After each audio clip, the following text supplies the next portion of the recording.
2 linggo matapos ang malawakang baha sa Metro Manila, naitala po ang pagdami ng mga tinamaan ng leptospirosis na isinugod sa mga ospital. Sa National Kidney and Transplant Institute, halos 50 pasyente po ang nakakonfine ngayon dahil sa lepto.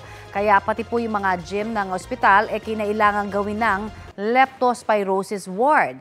May 10 pasyente pang naghihintay sa emergency room na hindi na ma-admit dahil kulang na ng nurse at doktor. Pero sabi po ng NKTI, karaniwan na ito sa ospital pagkatapos ng malakas na bagyo. Humiling na po sila sa Department of Health ng dagdag na 20 nurse at 10 doktor para matutukan ang kondisyon ng mga pasyente. Sa buong bansa, mula po nitong Enero, 162 na ang namatay dahil sa leptospirosis. 67 kaso naman ang naitala mula July 14 hanggang July 27. July 24 po nangyari yung malawakang pagbaha bunsod ng habagat. 1 hanggang 2 linggo naman bago magpakita ng sintomas.